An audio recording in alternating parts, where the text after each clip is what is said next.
चलिए भाई, जय हिंद सभी को। प्यारे बच्चों, सुप्रभात। प्यारे बच्चों, जैसा कि मैंने आप लोगों को पिछले क्लास में बताया था कि मैं दूसरे विषय का आप लोगों के समक्ष पुनर्वलन कौशल का लेकर के आऊँगा। तो आज का मेरा जो विषय है वो नागरिक शास्त्र विषय है और जो प्रकरण का नाम है वो न्यायपालिका है, या कह सकते हैं न्यायालय पे मैंने प्रकरण रखा हुआ है। और इसी से संबंधित सारे प्रस्तुतिकरण करने के लिए मैंने प्रश्नों का निर्माण किया हुआ है, जो आपके समक्ष मैं एक एक प्रश्न को प्रस्तुत करूंगा। तो प्यारे बच्चे, सबसे पहली चीज़ आप लोग ये ध्यान रखिएगा कि प्रश्न बनाना सीखिए, क्योंकि प्रश्न बनाना बहुत मुश्किल काम होता है। आप अच्छे तरीके से सेंटेंसबद्ध तरीके से कहीं ना कहीं प्रश्नों का निर्माण नहीं कर पाते हैं कि कहाँ पर संज्ञा का प्रयोग होगा, कहाँ पर क्रिया का प्रयोग होगा। इस तरीके से आप सही ढंग से प्रश्न का निर्माण नहीं कर पाते हैं। सबसे ज़्यादा जो दिक्कत होती है वो प्रश्न के निर्माण करते समय होता है। अब जब प्रश्न का निर्माण आप कर लेते हैं तो आपको यथोचित पुनर्वलन का प्रस्तुतिकरण देना यहाँ पे सिखाया जाएगा, क्योंकि जब आप प्रश्न पूछ लेते हैं तो प्रश्न पूछने के पश्चात बच्चों को किस प्रकार से पुनर्वलन दिया जाए, प्रश्न के हिसाब से पुनर्वलन दिया जाए, ताकि वो फिर से अनुक्रिया करने के लिए प्रेरित हो। तो इन बातों का भी ध्यान आप रखेंगे। तो यही चीज़ें आपको अपनी फाइल में भी लिखते समय ध्यान में रखना होगा। ठीक है, तो पाठ्य योजना ये 5 है, जिसका नाम है पुनर्वलन कौशल। विद्यालय का नाम आप लिख लेंगे, कक्षा 7th है, विषय जो है नागरिक शास्त्र लिया गया है। अवधि 6 से 10 मिनट तक शिक्षण का कार्य किया जाएगा। कालांश जो है प्रथम है, चक्र द्वितीय चल रहा है। ठीक, दिनांक 12/10/12 को हम लोग मान लीजिए आज 14 कर लेते हैं, 14, ठीक है, 10/2023। प्रकरण न्यायपालिका। ठीक है, अब देखिए, अब इसके पश्चात प्यारे बच्चों आप अपनी जब फाइल पे लिखेंगे तो आप जस्ट इसी प्रकरण के नीचे पुनर्वलन कौशल के घटक का हेडिंग डाल लेंगे। किसका डालेंगे? ध्यानपूर्वक सुन लीजिए, क्योंकि आप लोग भूल जाते हैं, तो मैं यहीं पर लिख दे रहा हूँ घटक।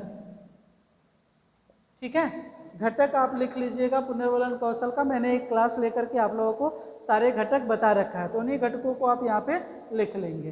घटक लिखने के पश्चात आप पूर्व ज्ञान लिखेंगे।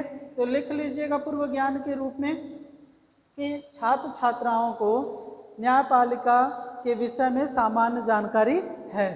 ठीक है, सहायक सामग्री के रूप में आप कक्षा शिक्षण में जो भी आप शिक्षण कार्य करते हैं जब, तो उसके दौरान आप जो भी सहायक सामग्री के रूप में निर्मित करके या फिर ले करके, क्योंकि मार्केट में भी मिलता है, तो आप ले करके शिक्षण को प्रभावशाली बना रहे हैं, और सारी चीज़ों को आप यहाँ पे प्रस्तुत कर सकते हैं, लिख सकते हैं।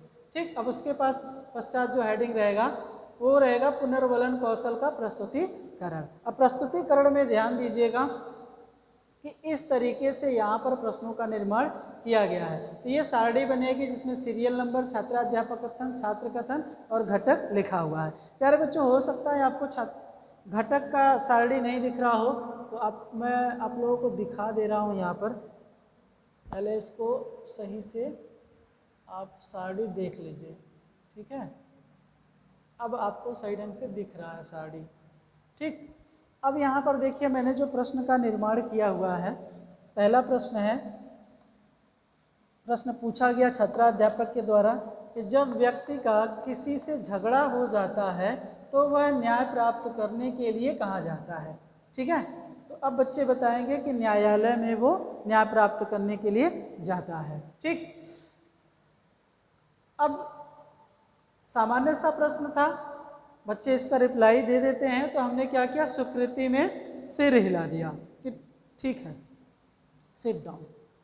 ऐसा क्या किया गया, ये जो सहमति में है उसी को हम यहाँ पर लिखे हुए हैं। तो ये एक तरीके से फीडबैक दिया गया।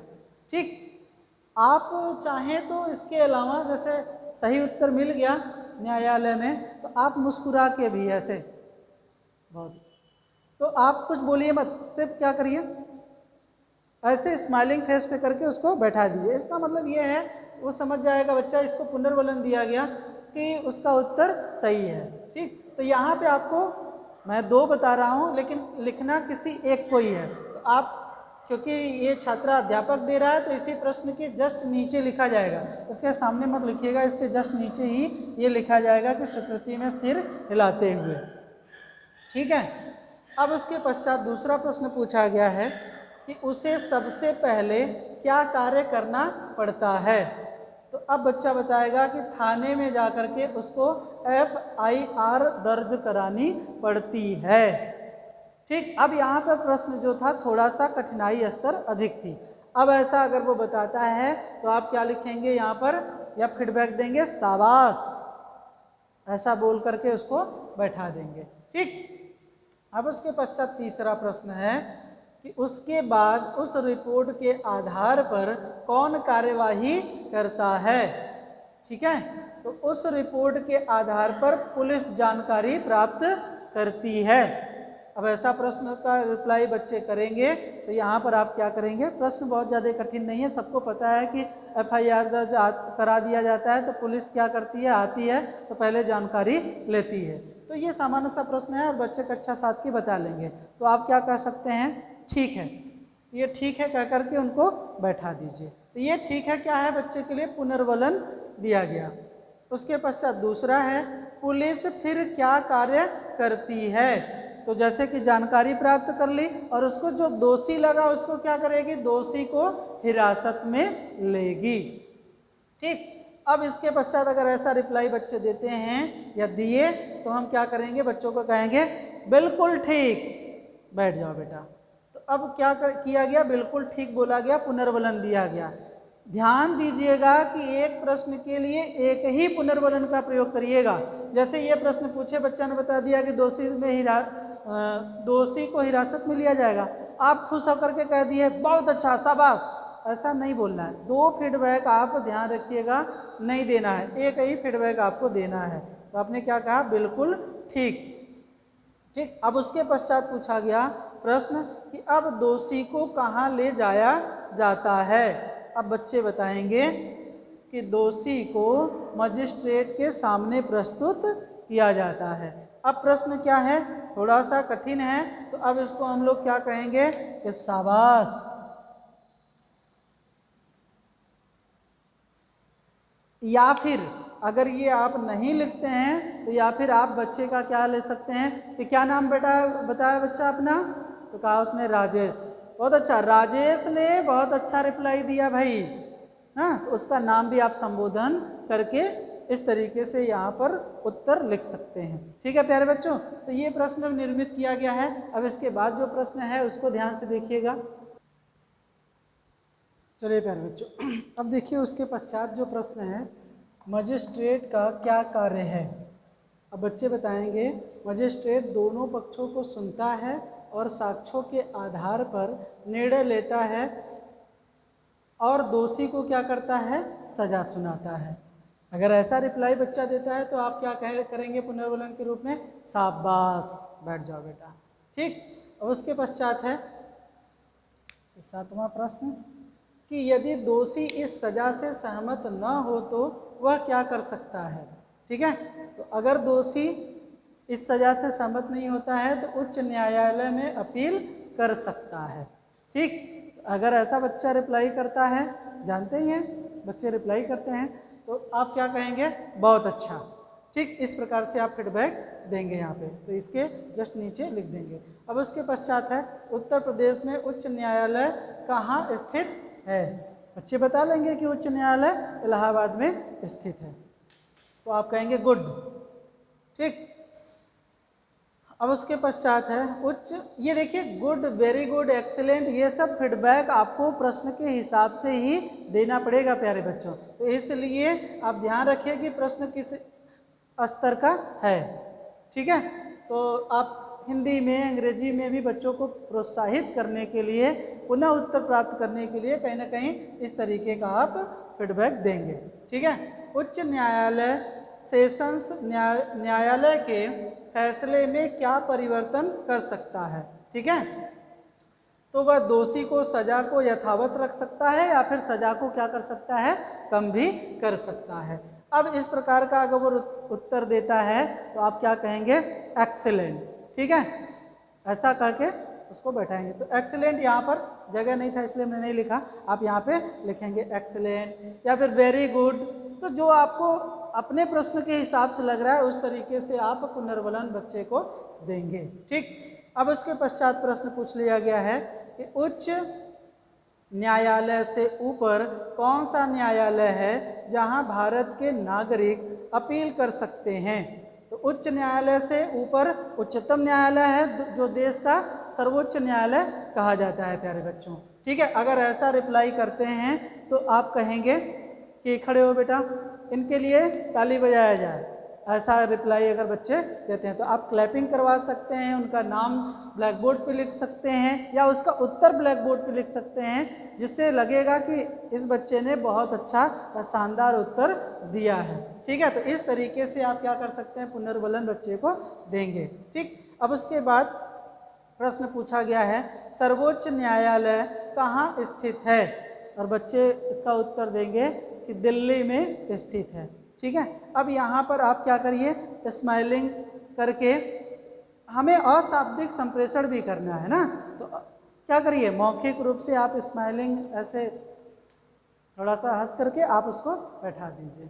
ठीक, तो इस तरीके से कई प्रकार के आपको क्या करना है, उत्तर देना। जैसे कि अगर कहा जाए ये प्रश्न थोड़ा सा कठिन है या ये थोड़ा सा प्रश्न कठिन है ना, तो एक होता है ऋणात्मक पुनर्वलन, जहाँ पर हो सकता है बच्चे अगर इस प्रकार से उत्तर ना दें तो आप कह सकते हैं बैठो कुछ नहीं आ रहा है, थोड़ा सा प्रयास करो भाई बताने का, पढ़ाया जा रहा है लिखाया जा रहा है आप लोग को समझ में नहीं आ रहा है। तो इस तरीके से आप नेगेटिव पुनर्वलन भी दे सकते हैं कि प्रयास करो उत्तर दे सको। ठीक है, अरे जी पढ़ाया गया, इतना आसान उत्तर नहीं दे पा रहे हो तुम लोग, तो ऐसी चीज़ें भी आप कर सकते हैं। अगर आपको उत्तर मिल गया तो फिर नेगेटिव पुनर्वलन देने की ज़रूरत नहीं है, नहीं तो आप बीच बीच में आंखें बड़ी करना, दांतों को किरकिराना, ऐसा चीज़ें भी आप बीच बीच में कर सकते हैं। ठीक है प्यारे बच्चों, तो इस तरीके से आप क्या करेंगे, प्रश्नों का निर्माण बना लेंगे। तो ये आपका पूरा का पूरा 10-12 प्रश्न में हमने रख दिया। ठीक, अब इसके पश्चात बनेगा पुनर्वलन कौशल का घटक एवं निरीक्षण तालिका। ठीक है, तो प्यारे बच्चों मैंने एक वीडियो आप लोगों को या एक क्लास लेकर के बताया था कि कैसे बनेगा, तो उस तरीके से आप लोग बना ले। अच्छा हाँ, बहुत सारे बच्चे ना रेटिंग स्केल नहीं बना पाते हैं, तो सभी रेटिंग स्केल घटक लिखिए, घटक के सामने रेटिंग स्केल की सारणी बनाइए। मैं थोड़ा सा फटाफट बता देता हूँ अच्छा आप लोगों को, क्योंकि एक क्लास में बताया था फिर भी आप लोग भूल जाते हैं, तो उस तरीके से आप क्या करिए, भूलिए नहीं,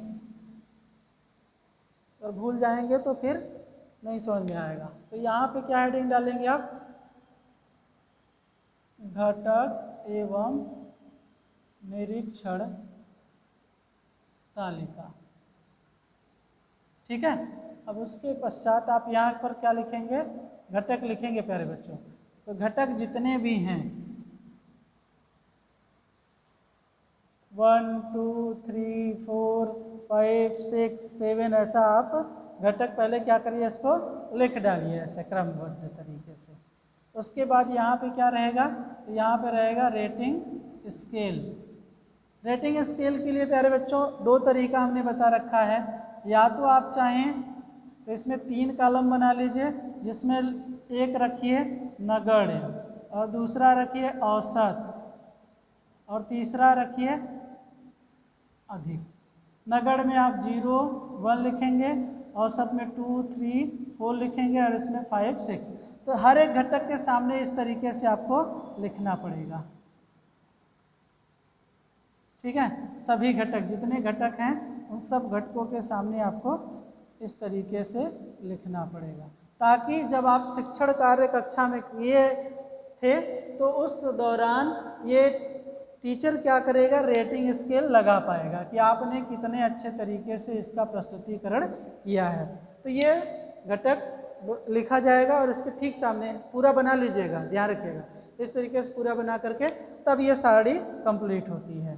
जब ये कंप्लीट होगी तो इसी के नीचे लिखा जाता है समालोचना या फिर आलोचना, और यहाँ पर लिखा जाता है पर्यवेक्षक हस्ताक्षर।